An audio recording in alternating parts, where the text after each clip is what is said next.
हमारे जीवन में चाहे कितने भी कठिन समय क्यों ना आए, हमें उनका सामना करते हुए आगे बढ़ना ही होता है। अक्सर लोग समय को नकार देते हैं या यह सोचते हैं कि यह हमेशा उनके पक्ष में रहेगा, लेकिन सच्चाई यह है कि समय का पहिया हमेशा चलता रहता है और इसके साथ हमें भी बदलना और खुद को ढालना जरूरी हो जाता है। लोग अपने जीवन में दिखावे के लिए कई बातें करते हैं, लेकिन हकीकत यह है कि हर व्यक्ति का प्राथमिक उद्देश्य खुद का भला करना ही होता है। रिश्ते चाहे कितने भी करीबी क्यों ना हो, जब स्वार्थ की बात आती है तो अधिकतर लोग अपने लाभ को ही प्राथमिकता देते हैं। ये कड़वा सत्य है कि कई रिश्ते तब तक ही टिकते हैं जब तक उनमें व्यक्तिगत लाभ जुड़ा होता है। हम अक्सर जीवन की भागदौड़ में यह भूल जाते हैं कि हम अमर नहीं हैं। सच तो यह है कि हर किसी को एक दिन इस दुनिया को छोड़कर जाना ही है। हमारे पास जो समय है वही हमारा सबसे बड़ा धन है, इसलिए इस समय का समझदारी से और सही तरीके से उपयोग करना चाहिए। इस सच्चाई को स्वीकार कर लेने से हम अपने जीवन में ज्यादा संतोष और कम दुख अनुभव कर सकते हैं। लोग अक्सर सफलता पाने के लिए शॉर्टकट्स खोजते हैं, लेकिन हकीकत यह है कि दोस्तों, असली सफलता रातों रात नहीं मिलती। इसके लिए मेहनत, धैर्य और समय की आवश्यकता होती है। बहुत से लोग यह सोचते हैं कि वे जल्दी अमीर बनकर अपने सपनों को पूरा कर लेंगे, लेकिन सच्चाई यह है कि केवल मेहनती व्यक्ति ही अपनी मंजिल तक पहुंच पाता है। पैसा हमारे जीवन में एक जरूरी साधन है, लेकिन यह कभी भी सच्चा संतोष और शांति नहीं दे सकता। अक्सर लोग मानते हैं कि पैसा ही सब कुछ है, लेकिन सच्चाई यह है कि पैसों से न तो गहरे रिश्ते बनाए जा सकते हैं और न ही सच्ची खुशी पाई जा सकती है। असली संतोष हमारे भीतर से आता है और इसे केवल आंतरिक शांति से पाया जा सकता है। जब आप अपने जीवन में सफलता प्राप्त करते हैं तो आप देखेंगे कि सभी लोग आपकी खुशी में शामिल नहीं होते। कई बार हमारे अपने करीबी लोग भी हमारे प्रति ईर्ष्या का भाव रखते हैं। यह सच्चाई हमें सिखाती है कि हमें खुद पर भरोसा करना चाहिए और सही मित्रों की पहचान करनी चाहिए। हम अक्सर यह सोचते हैं कि हमारे अपने लोग हमारी भावनाओं को पूरी तरह समझेंगे, लेकिन हकीकत यह है कि कोई भी व्यक्ति हमें पूरी तरह से नहीं समझ सकता। हर इंसान की सोच, अनुभव और नजरिया अलग होता है, इसीलिए हमें दूसरों से जरूरत से ज्यादा अपेक्षाएं नहीं रखनी चाहिए। जीवन में कोई भी चीज स्थायी नहीं होती, चाहे वह खुशी हो या दुख, सब कुछ समय के साथ बदल जाता है। परिवर्तन जीवन का ऐसा नियम है जिसे कोई भी बदल नहीं सकता। यह सच्चाई हमें सिखाती है कि हमें वर्तमान में जीना चाहिए और हर परिस्थिति को स्वीकार करना चाहिए। हमारे जीवन का एक सबसे बड़ा रहस्य मृत्यु है। हम जितना जीवन के लिए उत्सुक नहीं रहते, उससे कहीं ज्यादा मृत्यु से डरते हैं। यह सच्चाई हमें सिखाती है कि हमें अपने समय का सही इस्तेमाल करना चाहिए और हर पल को पूरी तरह जीना चाहिए। दोस्तों, हम सभी ने मृत्यु के साथ अनेक धारणाएं जोड़ रखी हैं। यह सच है कि हम मृत्यु से डरते हैं, इसलिए हमने उसके बाद के जीवन को लेकर तरह तरह के विश्वास बना लिए हैं। लेकिन क्या आप जानते हैं कि मृत्यु जितना बड़ा रहस्य है, उससे भी बड़ा रहस्य यह जीवन है जिसे हम हर दिन जी रहे हैं। हम यह तो जानते हैं कि जो भी चीज अस्तित्व में आई है वह एक दिन नष्ट हो जाएगी। यह कोई बड़ा रहस्य नहीं है।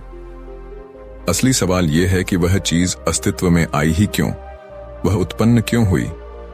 यही वह बिंदु है जहां से जीवन का असली रहस्य शुरू होता है। हम जीवन को लेकर उतने उत्सुक नहीं होते जितने मृत्यु को लेकर हो जाते हैं। जीवन तो हमारे सामने है, लेकिन मृत्यु एक भविष्य की घटना है जो अज्ञात है। यही कारण है कि मृत्यु हमें अधिक रहस्यमय लगती है। हम अक्सर यह सोचते हैं कि मृत्यु के बाद क्या होगा, क्या कुछ होगा या कुछ भी नहीं होगा। ऐसे अनगिनत सवाल हमारे मन को घेरे रहते हैं। हम यह जानते हुए भी कि मृत्यु एक अटल सत्य है, फिर भी इसे नजरअंदाज करते रहते हैं। हम सोचते हैं कि अभी तो हम बच्चे हैं, अभी जवान हैं, हमारे पास बहुत समय है, लेकिन यह भूल जाते हैं कि किसी के पास कितना समय है यह कोई नहीं जानता। चाहे आप बच्चे हों, जवान हों या बूढ़े, मृत्यु कभी भी आ सकती है। इसलिए आज से ही अपना जीवन पूरी तरह जीना शुरू करें। जितना आप जीवन को खुलकर जिएंगे, उतना ही यह जीवन आपको आनंद देगा। इस जीवन को जितना समझ सकते हैं उतना समझने का प्रयास करें, क्योंकि जीवन के ठीक पीछे मृत्यु खड़ी होती है। मृत्यु का भी अपना एक समय होता है। जब मृत्यु आ रही होती है तब भी वह एक समय है, जब मृत्यु घट रही होती है वह भी समय है, और जब मृत्यु हो चुकी होती है वह भी समय का एक भाग है। इन सभी चरणों के बीच जीवन हमें एक अद्भुत अवसर देता है, जिसे समझना और जीना ही सबसे बड़ा रहस्य है। तो दोस्तों, इस जीवन को सार्थक बनाने के लिए हर पल को भरपूर जिएं, क्योंकि यही हमारी सबसे बड़ी पूंजी है। दोस्तों, ये बिल्कुल वैसा ही है जैसे हमारे जीवन का एक समय होता है। एक समय यह जीवन घट रहा होता है और एक समय यह जीवन पूरी तरह से समाप्त हो जाता है। ठीक उसी तरह मृत्यु का भी एक समय काल होता है, परंतु हम अक्सर नादान होते हैं और हमेशा केवल अपनी मृत्यु को लेकर चिंतित रहते हैं। हम सोचते हैं कि मृत्यु कैसी होगी, कब होगी और मृत्यु के बाद हमारे साथ क्या होगा। इस बारे में हम भयभीत रहते हैं। तो दोस्तों, इस कहानी को जरा ध्यान से सुने, क्योंकि यह कहानी देखने से ज्यादा सुनने में समझ आएगी। तो चलिए कहानी शुरू करते हैं।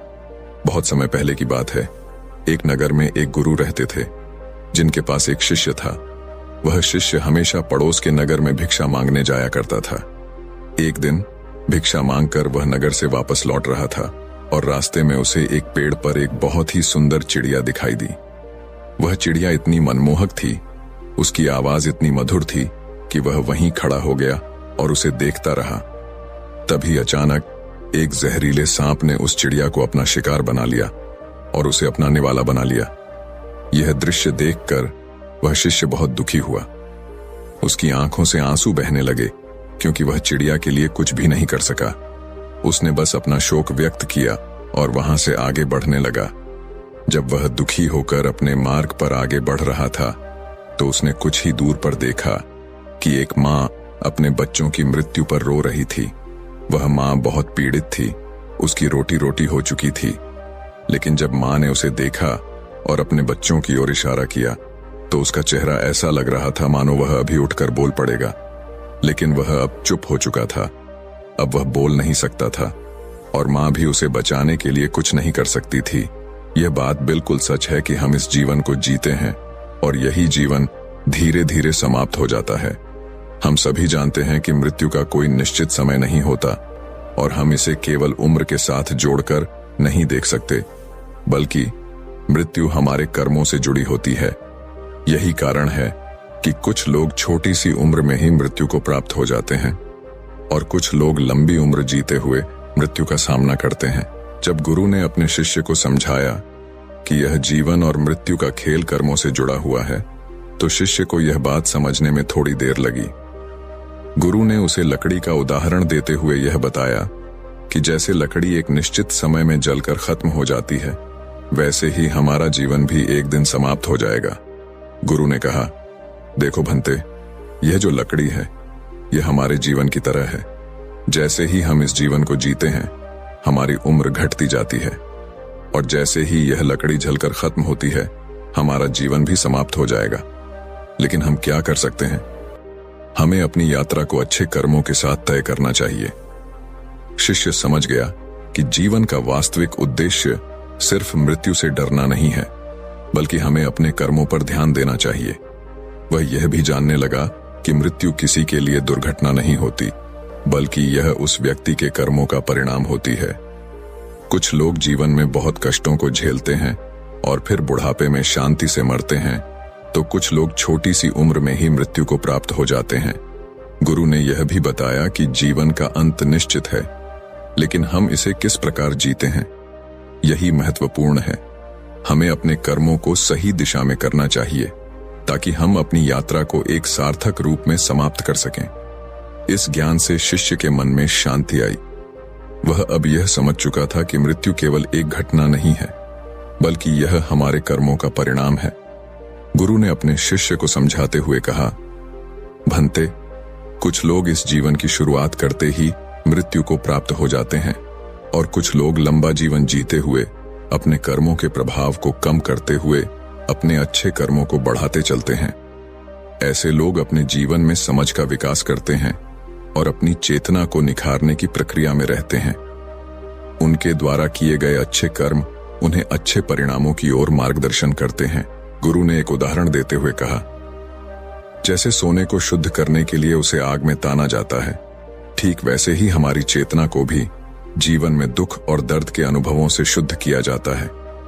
जितना लंबा जीवन चलेगा उतना ही व्यक्ति को अपने कर्मों का परिणाम मिलेगा। गुरु ने शिष्य को आगे समझाया कि इस ब्रह्मांड में सब कुछ एक निश्चित नियम के अनुसार चलता है। कुछ भी स्वतः नहीं होता। हर प्राणी का जन्म और मृत्यु का समय पहले से ही निर्धारित है। यह नियम जीवन के हर पहलू में काम करता है। लेकिन जो लोग बुद्ध की प्राप्ति करते हैं वे इस प्रकृति के बंधन से मुक्त हो जाते हैं।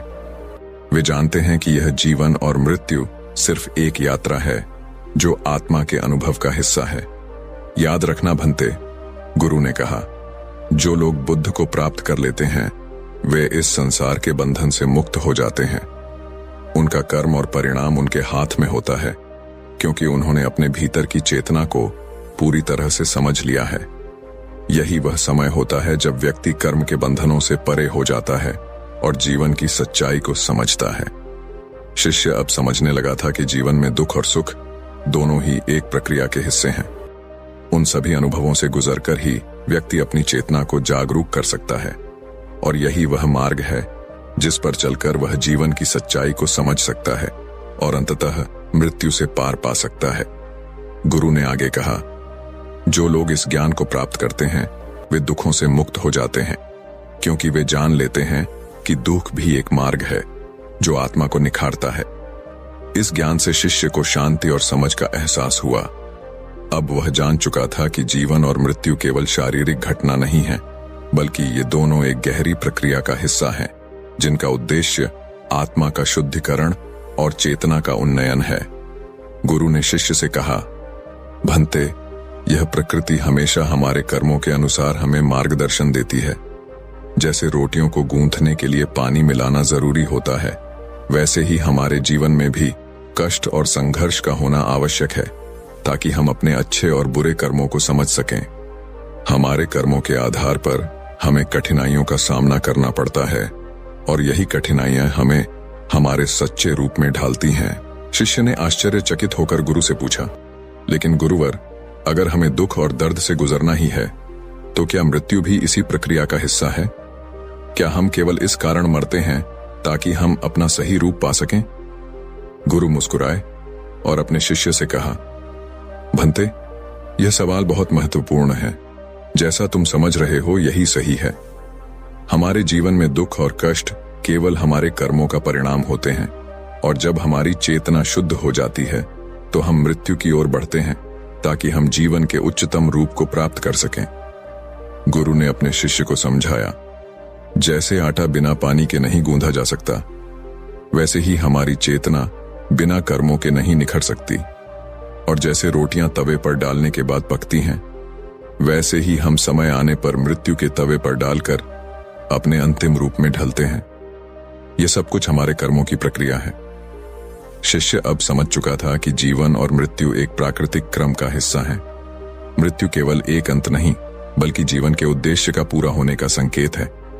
वह जान चुका था कि दुख, दर्द और मृत्यु सब कुछ जीवन के एक गहरे अनुभव का हिस्सा है जो आत्मा को शुद्ध करने के लिए आते हैं। गुरु ने फिर से शिष्य को कहा, समय आने पर तुम मृत्यु को प्राप्त होगे, क्योंकि यही प्रकृति का नियम है। लेकिन जो लोग अपने कर्मों के परिणामों को समझते हैं वे इस प्रक्रिया से डरते नहीं, क्योंकि वे जानते हैं कि यह जीवन का एक हिस्सा है। शिष्य अब शांत और समझदार हो चुका था। वह जान चुका था कि जीवन के दुख और मृत्यु की वास्तविकता को स्वीकार करना ही जीवन का सबसे बड़ा ज्ञान है। जब तुम्हारी चेतना शुद्ध हो जाएगी भंते, तब तुम जान सकोगे कि जीवन और मृत्यु एक ही सत्य का रूप है। गुरु के शब्दों ने शिष्य के मन में स्थायी शांति का एहसास कर दिया। गुरु ने शिष्य की बात ध्यान से सुनी और फिर हंसते हुए कहा, भंते, यह सवाल हमेशा उठता है और इसका कोई अंत नहीं। जब तुम इसे समझने का प्रयास करोगे तो तुम खुद ही उत्तर तक पहुंच पाओगे। जीवन के इस रहस्य को समझने का सबसे अच्छा तरीका है इसे अपने अंदर से महसूस करना। अपने अंतरात्मा से समझने की कोशिश करो, और जो भी तुम्हारे मन में आता है मुझे पूछ सकते हो। मैं तुम्हें जवाब देने के लिए हमेशा तैयार हूं। गुरु ने शिष्य से कहा, भंते, यह धरती पर हमारे जीवन का उद्देश्य कुछ और है। लंबा जीवन जीने के लिए मनुष्य यहां नहीं आता। यदि तुम इसे ठीक से समझ सको तो तुम जानोगे कि शरीर का जीवन कोई अंतिम लक्ष्य नहीं है। हमारा मुख्य उद्देश्य इस धरती पर एक विशेष कार्य को पूरा करना है, और जैसे ही वह कार्य पूरा हो जाता है, हमारा जीवन समाप्त हो जाता है। गुरु ने उदाहरण देते हुए कहा, जैसे मजदूर एक मकान बनाते हैं और जब वह मकान पूरा हो जाता है तो उनका काम समाप्त हो जाता है और वे उसे छोड़कर चले जाते हैं। ठीक उसी प्रकार हम भी कर्म और नियमानुसार अपना उद्देश्य पूरा करते हैं, और जब वह पूरा हो जाता है तो हमें इस जीवन को छोड़ना होता है। शिष्य ने चुपचाप गुरु के शब्दों को सोचा और वह जानने लगा कि जीवन का उद्देश्य केवल लंबा जीने में नहीं है। जीवन का उद्देश्य अपने कर्मों को सही तरीके से निभाना है, ताकि हम अपने नियति और उद्देश्य को पूरा कर सकें। जैसे ही हमारी आत्मा का उद्देश्य पूरा होता है, हमारा शरीर अपनी यात्रा समाप्त कर लेता है। गुरु ने कहा, यह जीवन एक यात्रा है भंते। जब तक हमारा उद्देश्य पूरा नहीं हो जाता, हम यहाँ रहते हैं, लेकिन जैसे ही वह उद्देश्य पूरा हो जाता है, हम वापस लौट जाते हैं। और यह निर्णय हम खुद नहीं करते, यह निर्णय प्रकृति और हमारे कर्मों के अनुसार होता है। गुरु की बातें अब शिष्य के दिल में गहरे तक बैठने लगीं, और उसने समझा कि जीवन का मूल्य केवल समय की लंबाई में नहीं, बल्कि उस जीवन के उद्देश्य और उसमें किए गए कर्मों में छिपा होता है। गुरु ने शिष्य की बात ध्यान से सुनी और फिर शांतिपूर्वक उत्तर दिया, भंते, तुम्हारे सवाल का जवाब यह है कि प्रकृति का कोई विशेष उद्देश्य नहीं होता। प्रकृति केवल तुम्हारे कर्मों के आधार पर तुम्हें बेहतर बनाने की चेष्टा करती है। जब उसे लगता है कि तुम्हें दुख और कष्ट से तुम्हारी आत्मा को शुद्ध करना चाहिए, तो वह ऐसा करती है। जैसे तुम आटे को गूंथने के लिए पानी डालते हो, वैसे ही प्रकृति तुम्हारे कर्मों के आधार पर तुम्हारी आत्मा को गूंथने का काम करती है। गुरु ने समझाया, यदि तुम्हारे कर्म खराब होंगे तो वह तुम्हारे लिए कष्ट और कठिनाई लाएगी, ताकि तुम समझ सको कि तुम क्यों यहाँ हो और तुम्हारी असली यात्रा क्या है। वह तुम्हें तुम्हारी राह पर लाने के लिए तुम्हारे जीवन में तकलीफें डालती है, लेकिन यह तकलीफें हमेशा तुम्हारे भले के लिए होती हैं। यदि तुम बुरे कर्मों के कारण दुख भोग रहे हो, तो यह तुम्हारी आत्मा को शुद्ध करने के लिए आवश्यक है। गुरु ने आगे कहा, याद रखो भंते, प्रकृति का कोई निजी मकसद नहीं होता। उसका केवल एक उद्देश्य होता है, तुम्हें सही रास्ते पर लाना, तुम्हारी चेतना को शुद्ध करना, ताकि तुम अपने असली उद्देश्य को समझ सको। यही कारण है कि जो लोग जीवन में अधिक दुख और कष्ट भोगते हैं, उन्हें अधिक सुधारने की आवश्यकता होती है। वे अधिक कठिनाइयों का सामना करते हैं, क्योंकि उनका उद्देश्य अभी तक पूरा नहीं हुआ होता, और वे इस यात्रा के माध्यम से अपनी आत्मा को शुद्ध कर रहे होते हैं। शिष्य ने फिर एक और प्रश्न पूछा, गुरुवर, क्या इसका मतलब यह है कि हमारे कर्मों का ही हमारे जीवन में इतना प्रभाव है? क्या हमारा जीवन केवल हमारे कर्मों के द्वारा निर्धारित होता है? तो दोस्तों, आगे की कहानी दूसरी आवाज में सुनते हैं, तो मन लगाकर सुनिएगा। गुरु ने मुस्कुराते हुए उत्तर दिया, भंते, हां, यह सच है। हमारे कर्म ही हमें हमारी दिशा दिखाते हैं। अगर हम अच्छे कर्म करते हैं तो हमारी आत्मा भी शुद्ध होती है और हमारा जीवन अपने उद्देश्य की ओर अग्रसर होता है। लेकिन यदि हम बुरे कर्म करते हैं तो हम अपने उद्देश्य से भटक जाते हैं। यह यात्रा हमारे कर्मों द्वारा तय होती है और प्रकृति केवल हमें इस दिशा में मार्गदर्शन करती है। गुरु ने अपने शिष्य को समझाया, जैसे हम अपने जीवन में किसी काम को करने के लिए सही दिशा में आगे बढ़ते हैं, वैसे ही प्रकृति हमें हमारे कर्मों के द्वारा सही दिशा दिखाती है। हमारी कठिनाइयां और दुख हमारे आत्मिक विकास के लिए होते हैं, ताकि हम अंत में अपने उद्देश्य को पहचान सकें और उसे पूरा कर सकें। शिष्य अब यह समझने लगा कि जीवन में हर अनुभव, हर सुख और दुख केवल उसे शुद्ध करने और उसके उद्देश्य को पहचानने का एक तरीका है। प्रकृति हमें समझने का एक अवसर देती है, भंते, गुरु ने कहा, और यह अवसर हमें अपनी आत्मा को शुद्ध करने का है। गुरु के जाने के बाद शिष्य ने समझ लिया कि जीवन के सारे प्रश्न सिर्फ ध्यान और आत्मज्ञान से ही हल हो सकते हैं। उसने रोज ध्यान करना शुरू किया और धीरे धीरे उसकी सोच में बदलाव आने लगा। उसे यह एहसास हुआ कि जीवन की लंबाई और गुणवत्ता का कोई फर्क नहीं पड़ता, क्योंकि जीवन का असली उद्देश्य आत्मिक विकास है, न कि मात्र समय का विस्तार। वह सोचने लगा, क्या फर्क पड़ता है कि मेरा जीवन छोटा है या लंबा? जब तक मैं अपने उद्देश्य को पहचान नहीं पाता, तब तक जीवन व्यर्थ है। जो लोग लंबे जीवन जीते हैं, वे भी अंत में यह महसूस करते हैं कि उन्होंने अपना असली उद्देश्य पूरा नहीं किया। और वही स्थिति उस व्यक्ति की भी हो सकती है जिसका जीवन छोटा हो, लेकिन उसने अपने उद्देश्य को पूरी तरह से पहचान लिया हो। शिष्य को यह भी समझ में आया कि मृत्यु किसी भी समय आ सकती है और इसके बारे में कोई भी सटीक रूप से नहीं जानता। मृत्यु अनिश्चित है, लेकिन यह हमें एक नए जीवन की ओर ले जाती है। जैसे हम अपनी सांसों के साथ जन्म लेते हैं, वैसे ही हम मृत्यु के साथ एक नए जीवन की शुरुआत करते हैं। मृत्यु हमें यह समझने में मदद करती है कि हमारी यात्रा एक निश्चित दिशा में जा रही है और हमें अपने कर्मों को सुधारने की जरूरत है। गुरु की बातों ने शिष्य को जीवन के वास्तविक उद्देश्य को समझने की दिशा में मार्गदर्शन दिया।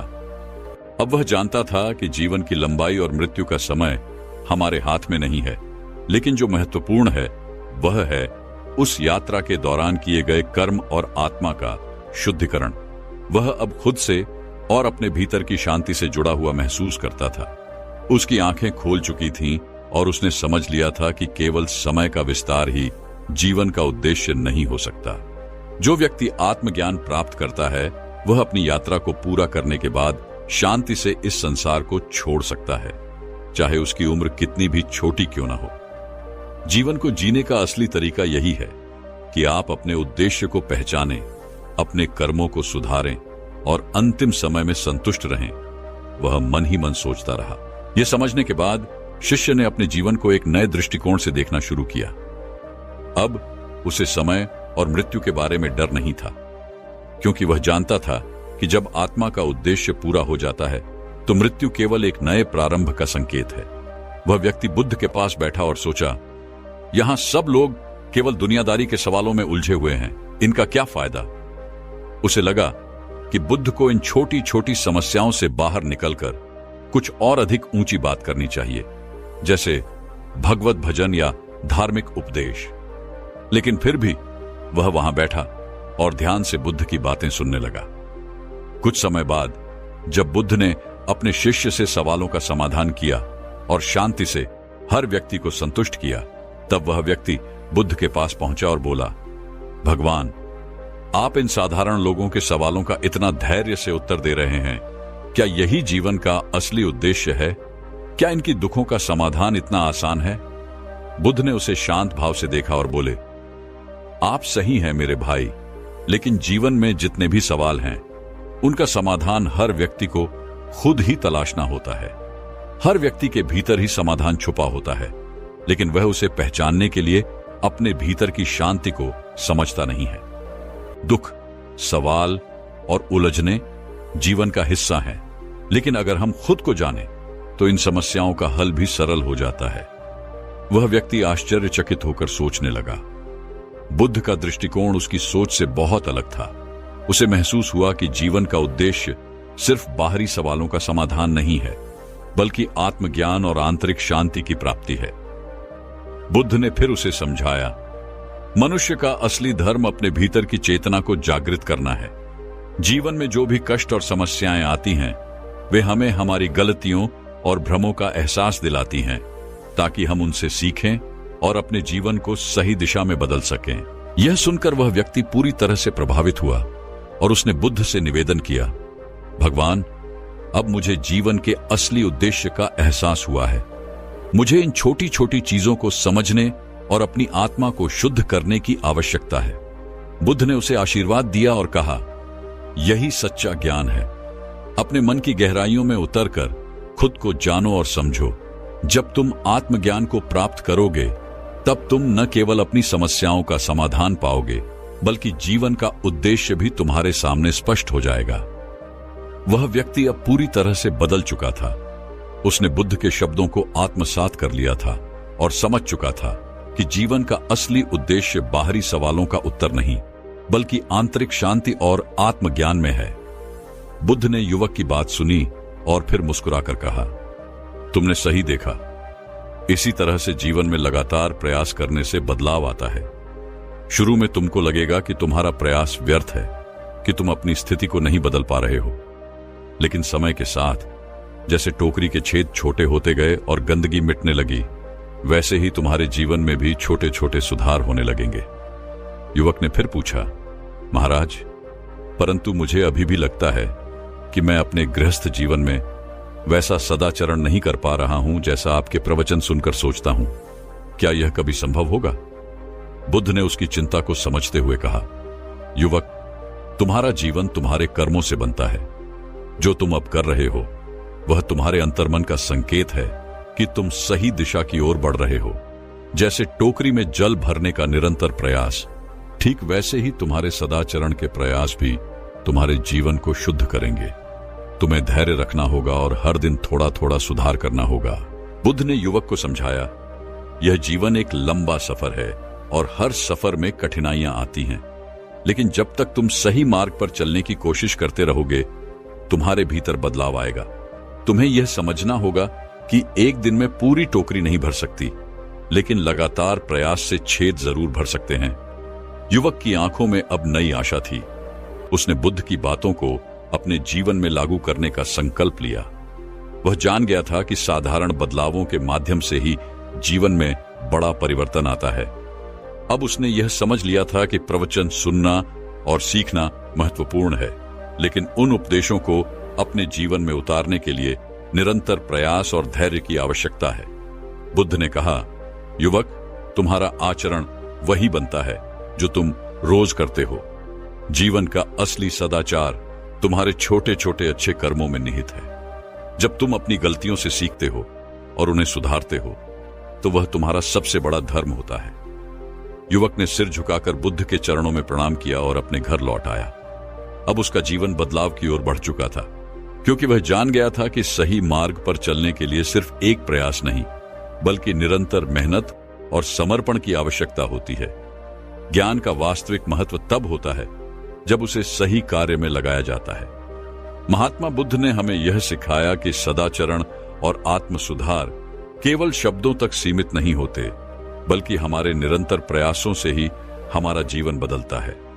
धन्ना सेठ के जीवन में लगातार अशांति और चिंता बनी रहती थी, चाहे वह अपने धन की सुरक्षा को लेकर हो या फिर व्यापारिक प्रतिस्पर्धा में आगे निकलने की दौड़। हर समय उसे यह भय था कि कहीं उसका कारोबार गिर न जाए, कहीं उसका धन न छिन जाए। वह दिन रात चिंता में डूबा रहता था और अपने व्यवसाय में सफलता के बावजूद उसे सुकून का अनुभव नहीं होता था। एक दिन धन्ना सेठ ने बुद्ध से मिलने का निश्चय किया।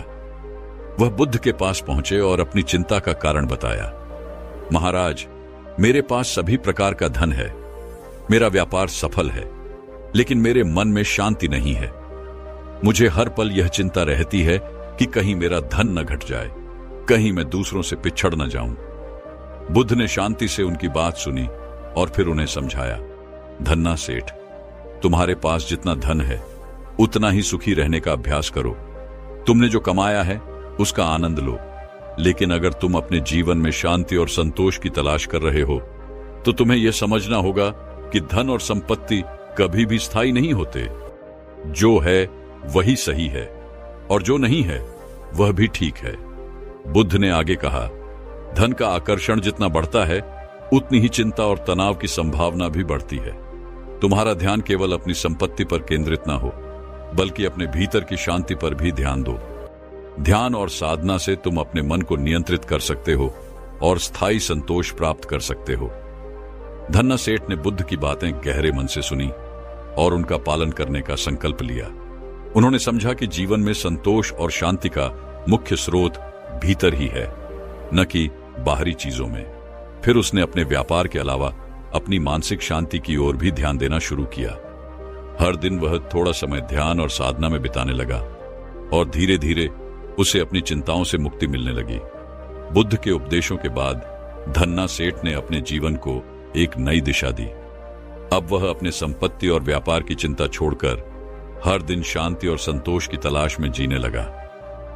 उसके जीवन में अब कोई भय या चिंता नहीं थी, केवल आंतरिक शांति और संतोष था।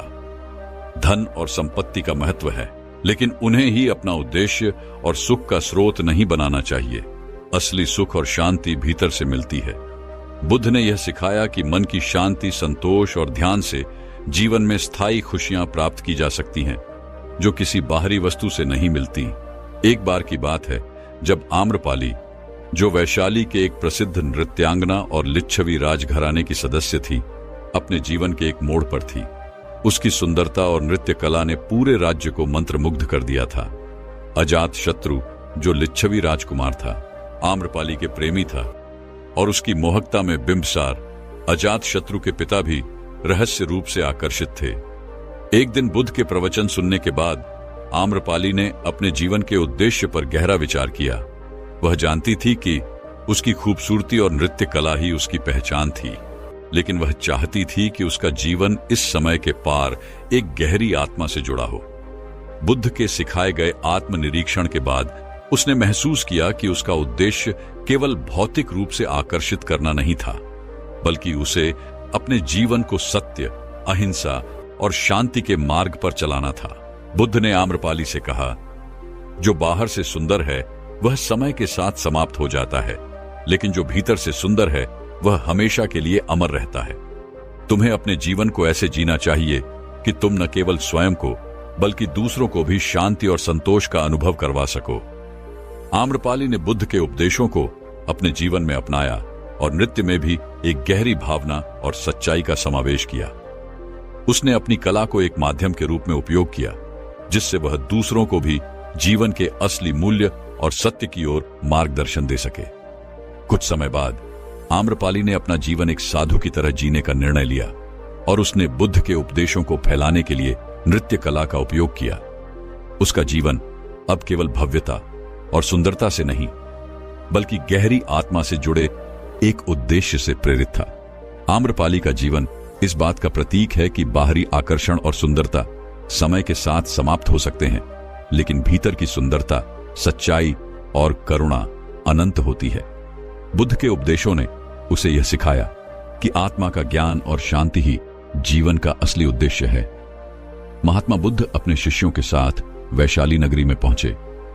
वैशाली उस समय एक महान और समृद्ध जनपद था, जिसकी ख्याति दूर दूर तक फैली हुई थी। यह नगरी परम वैभवशाली थी और यहां की संपन्नता हर ओर दिखाई देती थी। महात्मा बुद्ध के आगमन की खबर जैसे ही पूरे नगर में फैल गई, लोग उनके दर्शन के लिए उमड़ पड़े। उनका चरित्र इतना प्रभावशाली था कि कोई भी व्यक्ति उनसे प्रभावित हुए बिना नहीं रह सकता था। दोस्तों, आगे की कहानी दूसरी आवाज में सुनते हैं। नगर की प्रसिद्ध गणिका और राजनर्तकी आम्रपाली भी महात्मा बुद्ध से मिलने की इच्छा रखने लगी।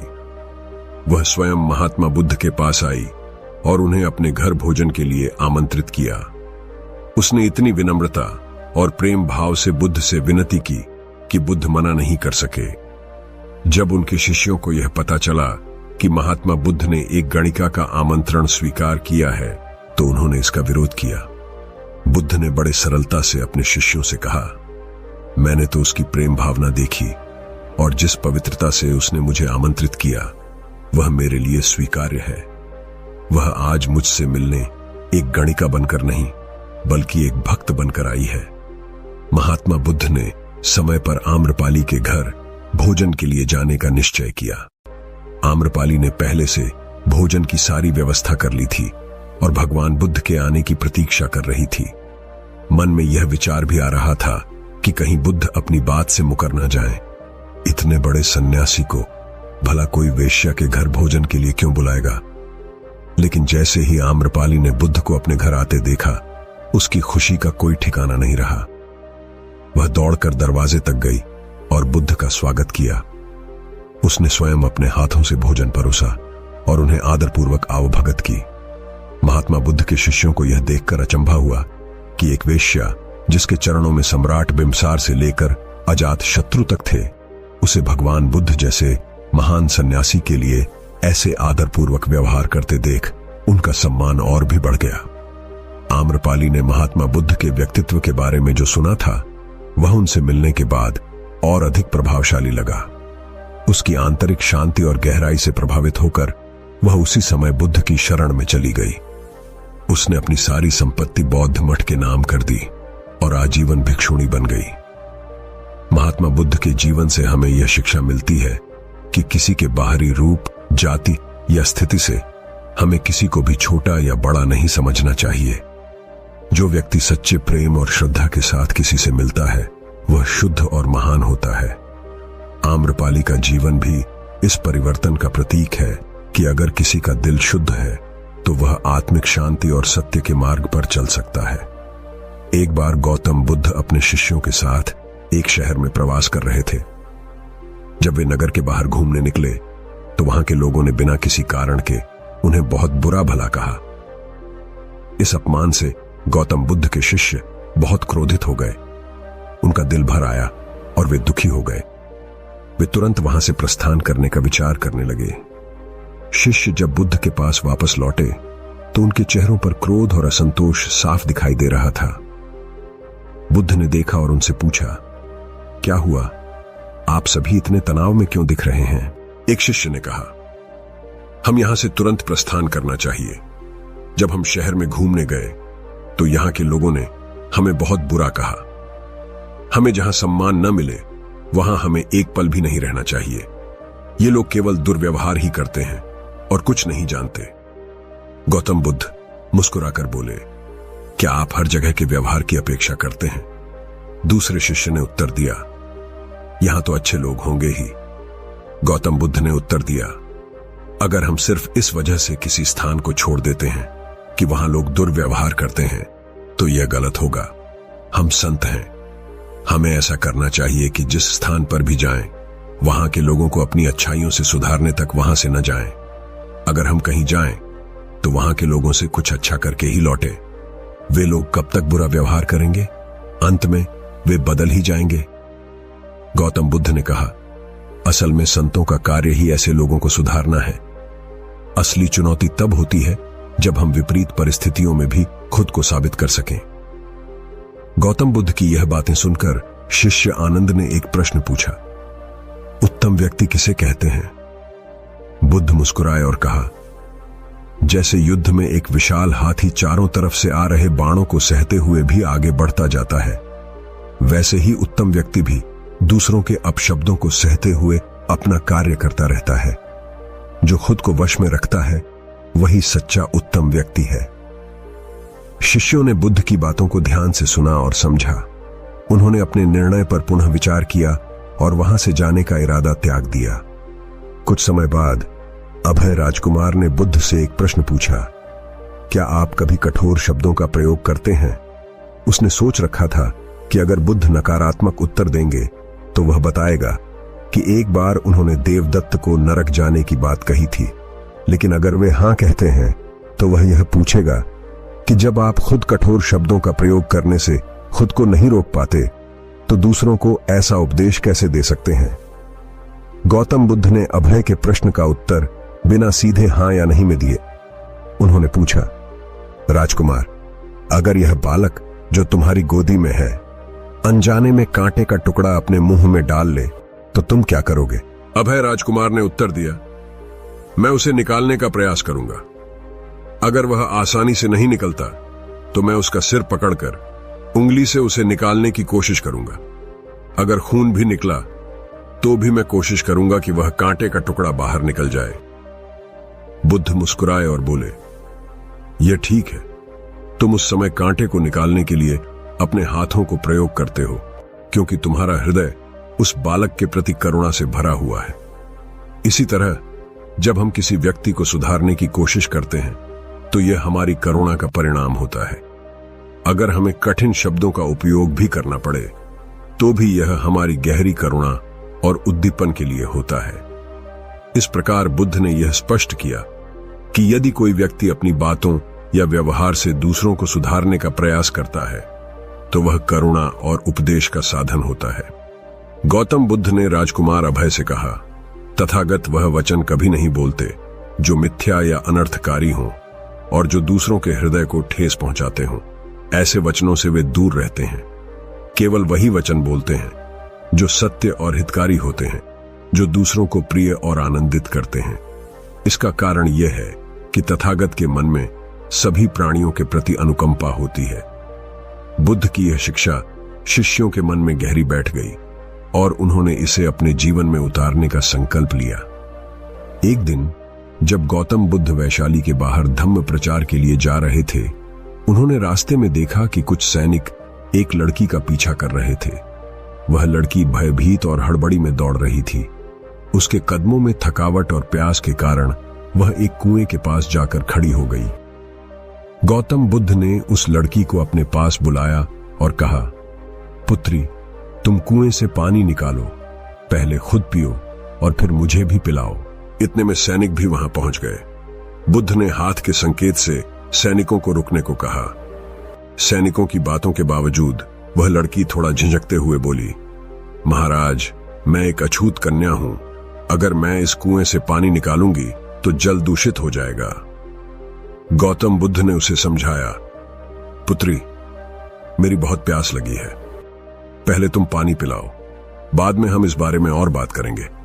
इतने में वैशाली के नरेश भी वहां आ पहुंचे। उन्होंने बुद्ध को सम्मान पूर्वक प्रणाम किया और उनके लिए सोने के बर्तन में केवड़े और गुलाब का सुगंधित पानी पेश किया। गौतम बुद्ध ने उस जल को लेने से इनकार कर दिया। फिर उन्होंने उस लड़की से कहा, पुत्री, अब तुम साहसिक कदम उठाओ और कुएं से पानी निकालो। लड़की ने बुद्ध के कहने पर साहस बटोरते हुए कुएं से पानी निकाला। उसने पहले खुद पानी पिया, फिर गौतम बुद्ध को भी पिलाया। पानी पीने के बाद बुद्ध ने लड़की से पूछा, तुम्हारा डर किस वजह से था? लड़की ने बताया, मुझे संयोग से राजा के दरबार में गाने का अवसर मिला था। राजा ने मेरे गीत को सुनकर मुझे अपने गले की माला पुरस्कार में दी, लेकिन किसी ने राजा को बता दिया कि मैं अछूत कन्या हूं। यह सुनकर राजा ने मुझे कैद में डालने का आदेश दे दिया। मैं किसी तरह से भागकर यहां तक पहुंची हूं। गौतम बुद्ध ने उसका उत्तर सुनते हुए कहा, राजन, यह कन्या अछूत नहीं है, तुम अछूत हो। जिस कन्या के मधुर गीतों का तुमने आनंद लिया और उसे पुरस्कार दिया, वह अछूत हो ही नहीं सकती। गौतम बुद्ध के इस वचन से राजा लज्जित हो गए और उनकी आंखों में आत्मचिंतन का भाव था। उन्होंने समझ लिया कि असली अछूत वे लोग हैं जो बिना कारण दूसरों को नीचा दिखाने का प्रयास करते हैं। वीडियो के अंत तक हमारे साथ बने रहें। यह कहानी एक किसान और उसके 2 आलसी बेटों की है। किसान के बेटे बहुत ही आलसी और निकम्मे थे। वे अपने पिता से कामकाज में हाथ नहीं बटाते थे, बल्कि इधर उधर घूमते रहते थे। किसान को अपने बेटों की बहुत चिंता थी। वह सोचते थे कि अगर मैं मर जाऊं तो इनका क्या होगा, ये अपना पेट कैसे भरेंगे और परिवार को कैसे संभालेंगे। किसान की हालत एक दिन बहुत गंभीर हो गई। वह मरने की स्थिति में थे। ऐसे में उन्होंने अपने दोनों बेटों को बुलाया और कहा, हमारे खेत में एक खजाना गड़ा हुआ है, लेकिन मुझे नहीं पता कि वह कहां है। जब तुम खेत को खोदोगे तो खजाना मिल जाएगा। इतना कहकर किसान भगवान के पास चले गए। खजाने की खबर सुनकर बेटों के मन में लालच भर गया और उन्होंने तय किया कि अब वे खेत को खोदेंगे। वे खेत पर गए और खुदाई शुरू कर दी। कुछ ही दिनों में उन्होंने पूरा खेत खोद डाला, लेकिन खजाना कहीं भी नहीं मिला। इस पर वे घर वापस लौटे और अपने पिता को कोसने लगे। समय बीतता गया और वर्षा ऋतु आ गई। अब किसान के बेटों के पास अपनी भूख को शांत करने का एक ही रास्ता था, खेती। उन्होंने बाकी किसानों की तरह खेत में बीज बो दिए। बारिश के पानी से बीज अंकुरित हुए और देखते ही देखते पूरा खेत लहराने लगा। हवा के झोंकों से खेत लहराते हुए सुंदर दिख रहे थे। दोस्तों, आगे की कहानी दूसरी आवाज में सुनते हैं, तो ध्यान लगाकर सुनिएगा। यह देखकर किसान के बेटों को समझ में आ गया कि असली खजाना परिश्रम और मेहनत में छिपा होता है, न कि किसी खोए हुए खजाने में। वे समझ गए कि परिश्रम ही सच्चा धन है जो जीवन की मुश्किलों से लड़ने की ताकत देता है। जैसे उस किसान के बेटों ने अपनी गलती समझी और मेहनत से अपने जीवन को संवार लिया, वैसे ही हम सभी को भी जीवन के असली खजाने की पहचान करनी चाहिए। वह खजाना केवल परिश्रम और परवरिश में छिपा हुआ है, न कि किसी बाहरी चीज में। हमारे माता पिता भी उस पेड़ की तरह होते हैं जो हमारे लिए हर समय सहारा देते हैं। जब हम छोटे होते हैं तो हम अपने माता पिता के साथ खेलते हैं, उनका प्यार और आशीर्वाद लेते हैं। लेकिन जैसे जैसे हम बड़े होते जाते हैं, हम उन पर अपनी जिम्मेदारियां छोड़कर अपने जीवन में व्यस्त हो जाते हैं। हम तब उनकी तलाश करते हैं जब हमें उनकी जरूरत होती है, लेकिन हम कभी नहीं सोचते कि उनका प्यार और आशीर्वाद हमारी जिम्मेदारी भी है। यह कहानी हमें यह सिखाती है कि जैसे उस पेड़ से बच्चा बार बार जरूरत के अनुसार सेब लेता था, ठीक वैसे ही हम भी माता पिता से केवल लाभ ही नहीं बल्कि उनकी सेवा और सम्मान करना चाहिए। हमें उन्हें हमेशा सम्मान देना चाहिए, न कि केवल अपनी जरूरत के समय ही उनका उपयोग करना चाहिए। माता पिता का आशीर्वाद और उनका प्यार अनमोल होता है। हमें उनकी सेवा और देखभाल करनी चाहिए, क्योंकि उनका हर कदम हमें जीवन की सच्चाई और खुशहाली की दिशा में मार्गदर्शन करता है। गौतम बुद्ध की यह कहानी हमें यह सिखाती है कि किसी भी स्थिति में प्रतिक्रिया न देना और शांत रहना सबसे बड़ी समझदारी होती है। जब किसी ने हमें अपशब्द कहे तो हमारा काम है उन्हें अपनी शांति से नकारना, जैसे बुद्ध ने किया। जब हम शांत रहते हैं तो दूसरों की नफरत और गुस्सा हमारे ऊपर कोई असर नहीं डालते। बुद्ध की तरह हमें भी अपनी आंतरिक शांति को बनाए रखना चाहिए और किसी के अपशब्दों का प्रतिकार न करके खुद को और दूसरों को बेहतर बनाना चाहिए। इसमें भी एक महत्वपूर्ण संदेश है। जैसे उस व्यक्ति ने गौतम बुद्ध को अपशब्द कहे, बुद्ध ने उसे मना नहीं किया और शांत रहकर उसे वापस भेज दिया। ठीक वैसे ही हमें जीवन में किसी की निंदा या अपशब्दों से प्रभावित नहीं होना चाहिए। हमारा लक्ष्य केवल खुद को और अपने आसपास के लोगों को सकारात्मक तरीके से प्रभावित करना होना चाहिए। कहानी का अगला हिस्सा एक बौद्ध मठ के आचार्य के चुनाव से जुड़ा हुआ है। इसमें 3 उम्मीदवार थे, जिनमें से एक ने रास्ते के कांटे हटाए, एक ने रास्ता बदला और एक ने कांटों को पार किया। आचार्य ने तीसरे उम्मीदवार को चुना, जो दूसरों की भलाई के लिए कांटे हटाने की प्रक्रिया में था। यह दिखाता है कि जो व्यक्ति न केवल अपने लिए बल्कि दूसरों के भले के लिए काम करता है, वही सही मार्ग पर चलता है। आचार्य का यह निर्णय हमें यह सिखाता है कि हमें अपने आचरण से दूसरों को प्रेरित करने की क्षमता रखनी चाहिए। यह कहानी हमें बताती है कि सच्चे नेता वही होते हैं जो केवल अपने लिए नहीं बल्कि सबके लिए काम करते हैं। हमें जीवन में अपने आचरण से दूसरों को प्रेरित करना चाहिए और हर स्थिति में अपनी शांति बनाए रखनी चाहिए। जब हम दूसरों के भले के लिए काम करते हैं तो हम सही रास्ते पर होते हैं।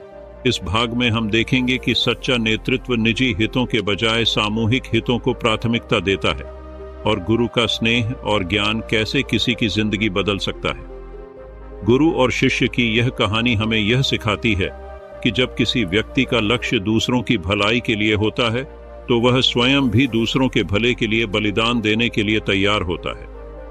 गुरु ने सर्प से अपनी जान की आहुति देने का प्रस्ताव रखा ताकि उनके शिष्य की जिंदगी बच सके, जो एक सच्चे गुरु का गुण है, अपने शिष्य की रक्षा करना और उसे सशक्त बनाना। गुरुजी ने अपने शिष्य के ज्ञान और साधना को प्राथमिकता दी और इस प्रकार उन्होंने एक जीवित उदाहरण प्रस्तुत किया कि सच्चा नेतृत्व अपने व्यक्तिगत स्वार्थों को त्याग कर समाज और दूसरों के लिए कार्य करता है। यह दिखाता है कि सच्चा नेतृत्व तभी संभव है जब हम दूसरों की भलाई के लिए अपने स्वार्थों को पीछे छोड़ते हैं। अब स्वामी विवेकानंद के प्रवचन की बात करते हैं। स्वामी जी ने एक व्यक्ति को यह समझाया कि शब्दों की शक्ति बहुत बड़ी होती है। उन्होंने उसे यह बताया कि शब्दों से किसी को चोट पहुंचाई जा सकती है, लेकिन शब्दों का सही उपयोग आशीर्वाद भी दे सकता है। जब उस व्यक्ति ने स्वामी जी को अपशब्द कहे तो स्वामी जी ने उसे यह समझाया कि शब्दों की महत्ता है और उनका सही उपयोग हमें सकारात्मक परिणाम देता है। स्वामी विवेकानंद ने यह भी बताया कि शब्दों के माध्यम से किसी को अपमानित करने की बजाय हमें शब्दों से दूसरों का सम्मान करना चाहिए। यह संदेश हमें बताता है कि हमें अपने शब्दों के चयन में सावधान रहना चाहिए, क्योंकि अप्रिय वाणी किसी के दिल में चोट पहुंचा सकती है, जबकि मधुर वाणी से हम दूसरों के दिलों में सम्मान और आशीर्वाद ला सकते हैं। कहानी का अगला हिस्सा 3 दोस्तों की है। कछुआ, हिरण और कौआ, जो जंगल में खुशी से रहते थे। यह कहानी हमें यह सिखाती है कि दोस्तों के बीच का संबंध और आपसी समझ कितनी महत्वपूर्ण होती है, ताकि हम जीवन में एक दूसरे के साथ खुशी से रह सकें। दोस्ती में हमें एक दूसरे का साथ देना चाहिए, और जब एक दोस्त उब जाए या किसी समस्या में हो तो हमें उसे प्रोत्साहित करना चाहिए। ये कहानी हमें यह भी सिखाती है कि जीवन में अच्छे दोस्त और रिश्ते हमें केवल आनंद नहीं देते, बल्कि मुश्किलों के समय में हमें सहारा भी बनते हैं। सच्चे नेतृत्व का अर्थ है दूसरों के भले के लिए अपनी व्यक्तिगत इच्छाओं को त्यागना और शब्दों का सही उपयोग करना। स्वामी विवेकानंद की शिक्षाएं हमें यह बताती हैं कि हमें अपने शब्दों के माध्यम से किसी को आहत नहीं करना चाहिए, बल्कि उन्हें सहारा देना चाहिए। दोस्तों और रिश्तों की अहमियत को समझना चाहिए, ताकि हम जीवन में सही दिशा में चल सकें। इस भाग में हम देखते हैं कि असली दोस्ती क्या होती है और किस तरह दोस्तों का एक दूसरे के लिए समय पर मदद करना जरूरी होता है। कछुआ, कौआ और हिरण की मित्रता ने यह सिद्ध कर दिया कि सच्चे दोस्त कभी एक दूसरे को मुश्किल में नहीं छोड़ते। शिकारी के शिकंजे में फंसे अपने मित्र कछुए को बचाने के लिए कौआ और हिरण ने मिलकर एक बेहतरीन योजना बनाई और अपने दोस्त की जान बचाई। यह हमें यह सिखाता है कि जब हमें किसी की मदद की जरूरत हो तो सच्चे दोस्त हमेशा हमारे साथ होते हैं और समय पर हमें बचाने के लिए हर संभव प्रयास करते हैं। इसी प्रकार हमारी सोच और हमारे मन की शक्ति भी हमारी मदद कर सकती है। हम में से प्रत्येक में ऐसी शक्तियां हैं जो हमें मुश्किल समय में उबार सकती हैं। अगर हम अपने मन को सकारात्मक और शक्तिशाली सोच से भर लें तो हम किसी भी समस्या का समाधान खोज सकते हैं।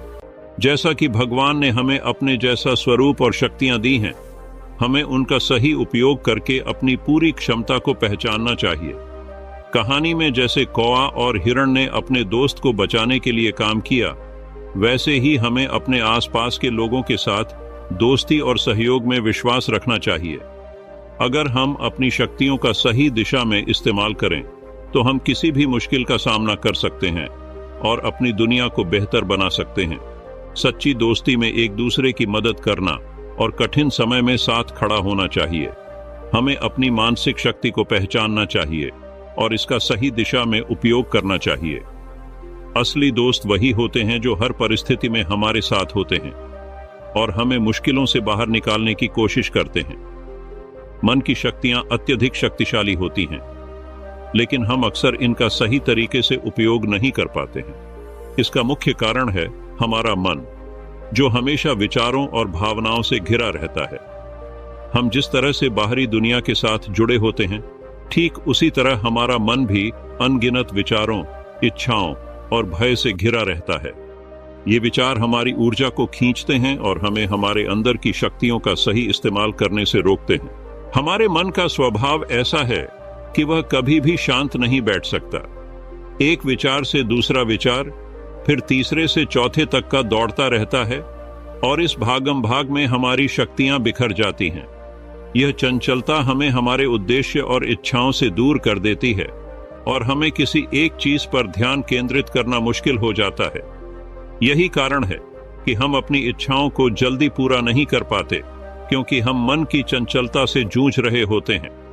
यदि हमें अपनी शक्तियों तक पहुंचना है तो सबसे पहली बात यह है कि हमें अपने मन को शांत करना सीखना होगा।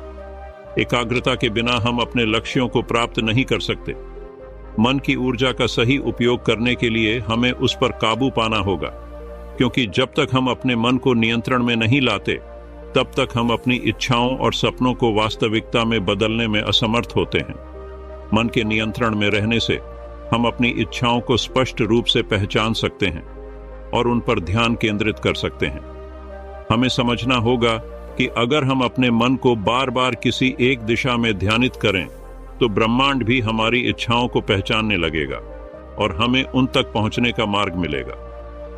इसीलिए अगर हम चाहते हैं कि हमारी शक्तियां काम करें तो हमें सबसे पहले अपने मन को शांत और एकाग्र बनाना होगा। यह एक साधना है जो समय और अभ्यास से संभव है। मन की शक्ति का सही उपयोग करने के लिए हमें इसे शांत और नियंत्रित करना सीखना होगा। जितना अधिक हम अपने मन को एकाग्र करेंगे, उतना ही अधिक हमारी इच्छाएं और शक्तियां हमारे साथ होंगी। जब हम अपने मन को सही दिशा में लगाते हैं तो हमारी शक्तियां हमारी मदद करने के लिए तैयार होती हैं। रामगोपाल को अपने मित्र की बात सही लगी और उसने ठान लिया कि वह किसी महात्मा के पास जाकर अपनी परेशानियों का हल खोजेगा। अगले ही दिन वह अपने गांव से दूर एक शांत जगह पर रहने वाले एक ज्ञानी महात्मा के पास जाने का निर्णय लेता है।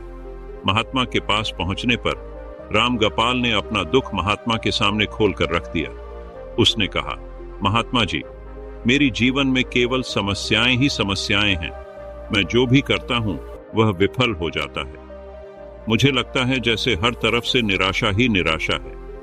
कृपया मुझे रास्ता बताइए ताकि मैं अपनी परेशानियों से बाहर निकल सकूं।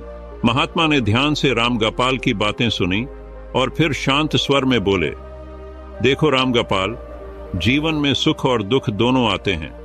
यह संसार एक अस्थिर जगह है जहां अच्छे और बुरे दोनों समय आते हैं। अगर तुम्हें सुख पाना है तो तुम्हें सबसे पहले अपने मन को शांत करना होगा। तुम्हारी परेशानियों का कारण तुम्हारा मन है, जो हमेशा चिंता और डर से घिरा रहता है। रामगोपाल ने प्रश्न किया, महात्मा जी, मन को शांत कैसे किया जाए? महात्मा मुस्कुराए और बोले, मन को शांत करने के लिए तुम्हें ध्यान और साधना की आवश्यकता है। जब तक तुम अपने भीतर शांति और संतुलन नहीं लाओगे, तब तक बाहरी समस्याओं का समाधान नहीं होगा। तुम्हें खुद को समझने की आवश्यकता है कि तुम अपनी परेशानियों का स्रोत नहीं हो, बल्कि तुम्हारा मन है जो तुम्हें इन समस्याओं से घेरता है। महात्मा ने रामगोपाल को एक मंत्र दिया और कहा, यह मंत्र तुम्हारे जीवन में बदलाव लाएगा, लेकिन तुम्हें इसे निष्ठा और ध्यान के साथ बोलना होगा। यह मंत्र है, ओम शांति शांति शांति। जब भी तुम्हारे मन में चिंता या डर आए, इसे दोहराओ।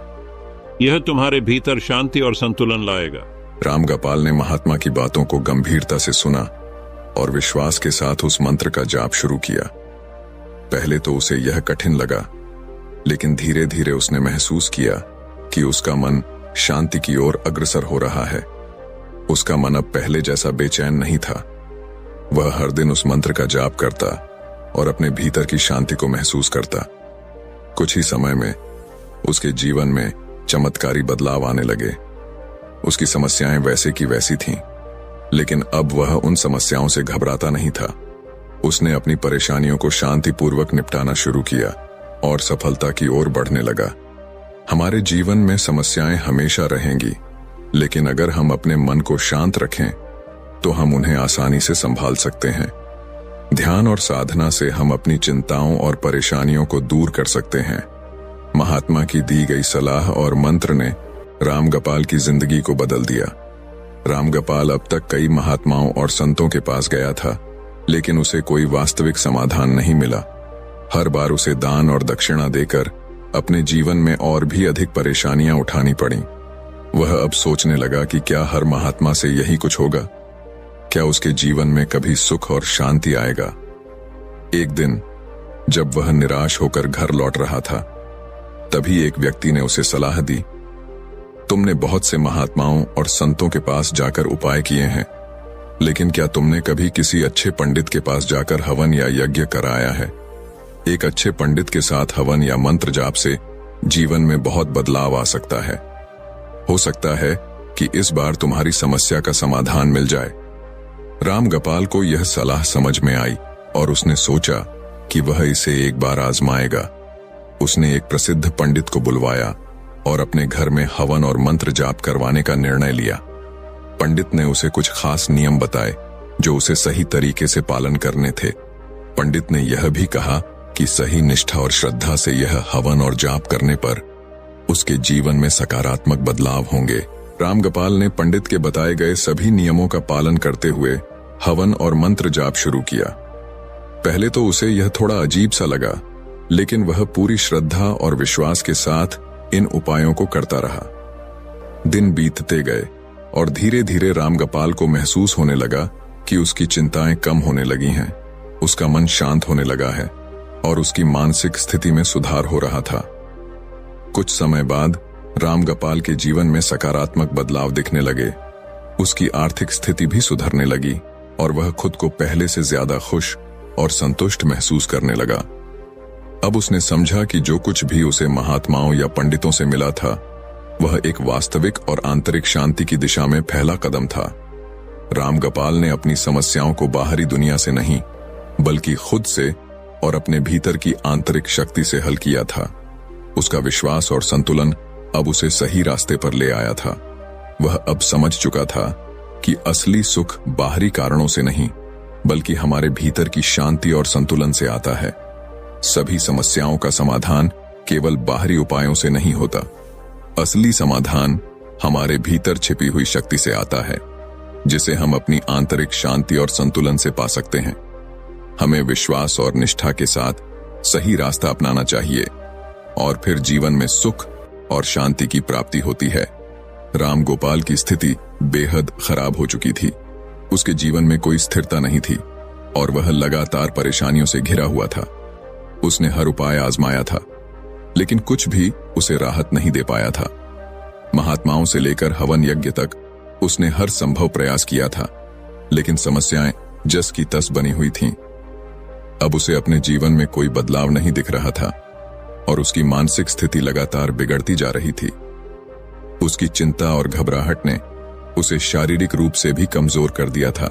हालत में जब वह एक दिन और निराश होकर अपने एक मित्र से मिला तो उसे एक ऐसे महात्मा के बारे में पता चला जो किसी भी दान या दक्षिणा के बदले किसी को कोई उपाय देते थे। रामगोपाल को यह सुनकर थोड़ा सा उम्मीद का संचार हुआ, क्योंकि उसे लगा कि यह महात्मा भौतिक चीजों से ऊपर उठकर किसी गहरे ज्ञान और सिद्धि के स्तर पर होंगे। वह जल्दी से उस महात्मा के पास पहुंचा और देखा कि वह महात्मा ध्यान में लीन थे। रामगोपाल ने सोचा कि इसे ठीक से इंतजार करना चाहिए और उसने धैर्यपूर्वक उनकी प्रतीक्षा की। कुछ समय बाद जब महात्मा ने अपनी आंखें खोलीं तो उनकी नजर रामगोपाल पर पड़ी। वह महात्मा उसकी उदासी और शारीरिक स्थिति से भली भांति समझ गए कि यह व्यक्ति कितनी गंभीर समस्याओं से जूझ रहा है। महात्मा ने रामगोपाल से उसकी समस्याओं के बारे में पूरी जानकारी ली और फिर शांतिपूर्वक कहा, बेटा, तुम्हारी असल समस्या यह नहीं है कि तुमने उपाय नहीं किए, बल्कि यह है कि तुम अपने मन को पूरी तरह से शांत करने में असमर्थ हो। तुम बाहरी उपायों को खोजने में इतना खो गए हो कि तुम्हें अपने भीतर की शक्ति का एहसास नहीं हो रहा। तुम्हारी परेशानियों का असल कारण तुम्हारा अशांत मन है। रामगोपाल ने महात्मा की बातें ध्यान से सुनी और उसने अपने भीतर की गहरी उलझन महसूस की। महात्मा ने आगे कहा, तुम जितनी बार भी उपाय करते हो, तुम्हारा मन हमेशा चिंता और भय से घिरा रहता है। जब तक तुम अपने मन को शांत नहीं करोगे, तब तक कोई भी बाहरी उपाय असर नहीं करेगा। इस संसार में जितनी भी समस्याएं हैं, उनका समाधान सिर्फ और सिर्फ मन की स्थिति से आता है। तुमने हमेशा बाहरी साधनों से समाधान खोजा, लेकिन तुम्हें यह समझना होगा कि असली समाधान भीतर है। महात्मा ने रामगोपाल को कुछ ध्यान और साधना के उपाय दिए, जिनके द्वारा वह अपने मन को शांत कर सकेगा।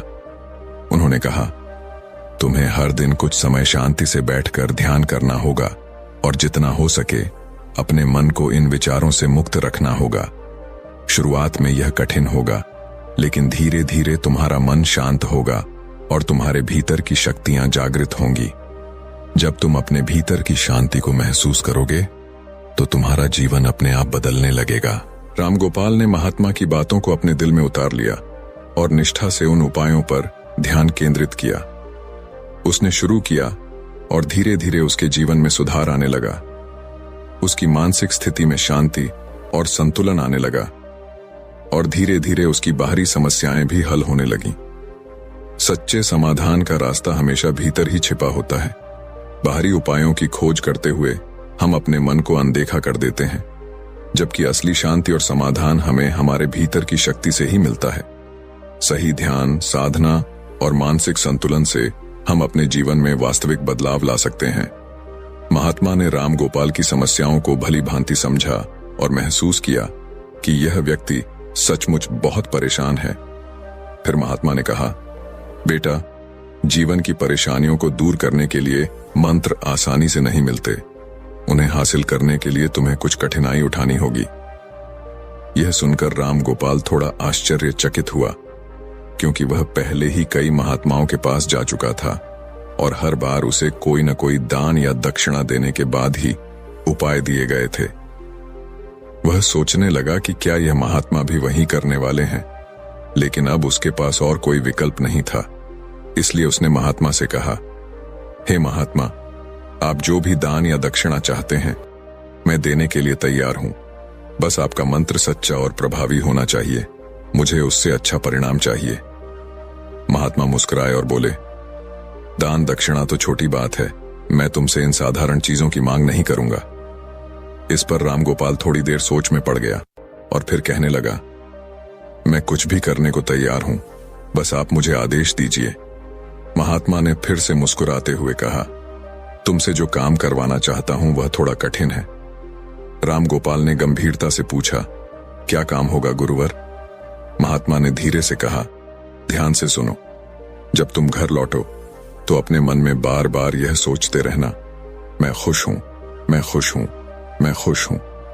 यह मंत्र तुम्हें केवल मन ही मन दोहराना है, इसे जीभ से नहीं कहना। रामगोपाल ने आश्चर्यचकित होकर कहा, बस यही मंत्र है? यह तो बहुत आसान लगता है।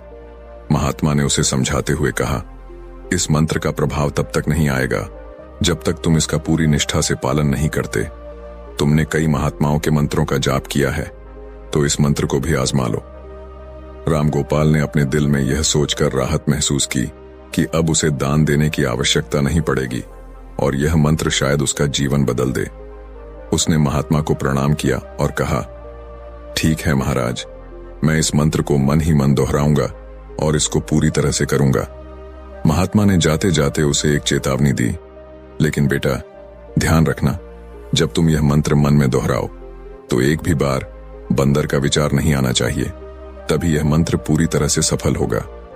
रामगोपाल ने कहा, हे गुरुवर, आप चिंता मत करें, मैंने आज तक बंदर के बारे में कभी नहीं सोचा, तो आज कैसे सोच सकता हूं। मैं सिर्फ इस मंत्र को मन में दोहराता रहूंगा, मैं खुश हूं, मैं खुश हूं। यह सुनकर महात्मा ने संतुष्ट होकर उसकी पीठ थपथपाई और रामगोपाल को अपने घर की ओर जाते हुए देखा।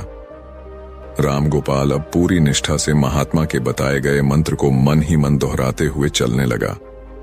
कभी कभी जीवन में समाधान सरल होते हैं, लेकिन उन्हें अपनाना कठिन होता है।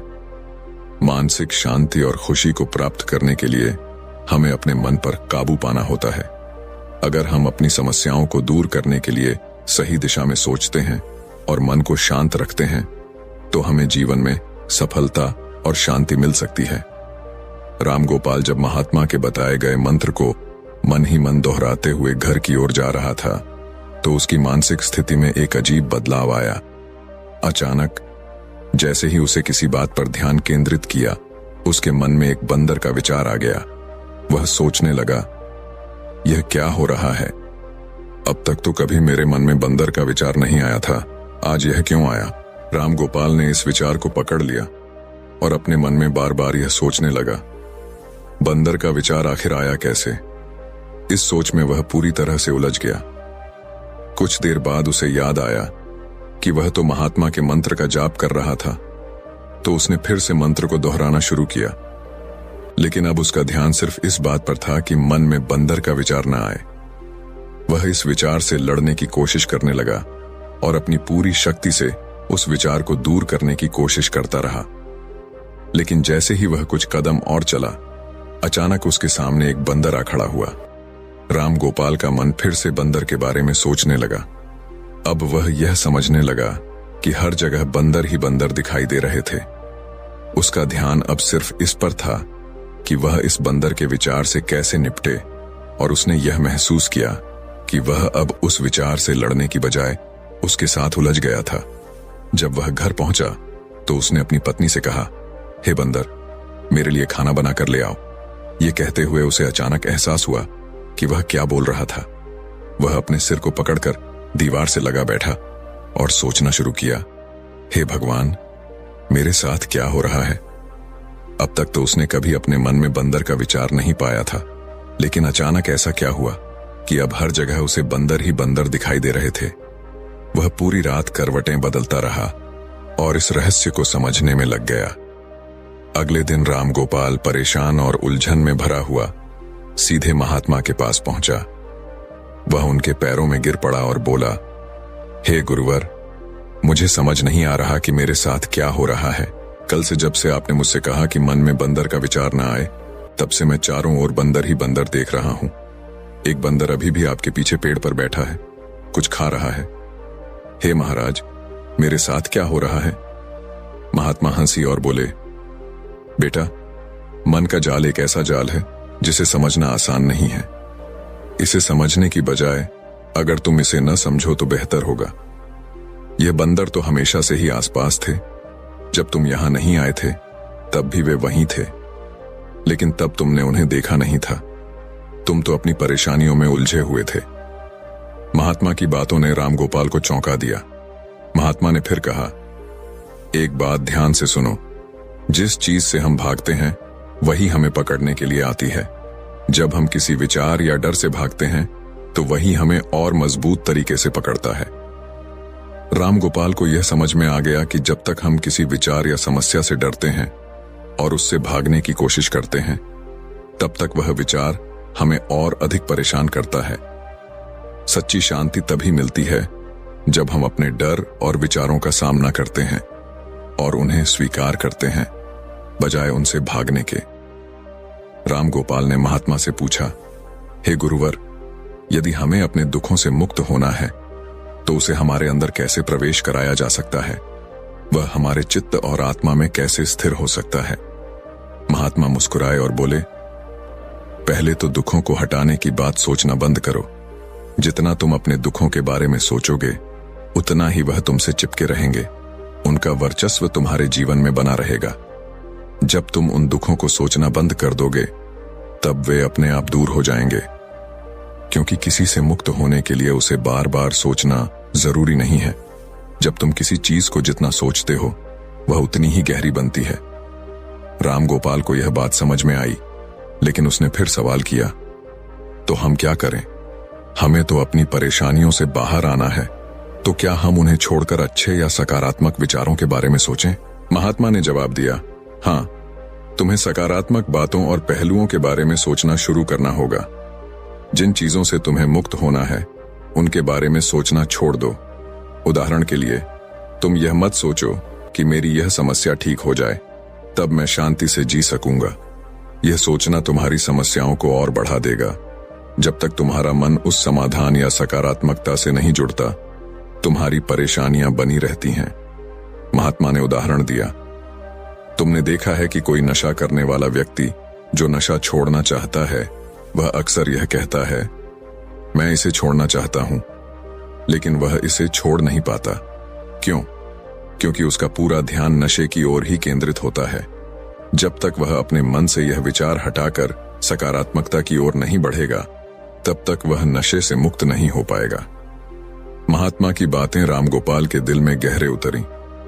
उसने महसूस किया कि जीवन की परेशानियों से मुक्ति का तरीका केवल इस बात में नहीं है कि हम किसी चीज को छोड़ने की कोशिश करें, बल्कि यह है कि हम अपने मन को उस चीज से दूर कर सकारात्मकता की दिशा में आगे बढ़ें।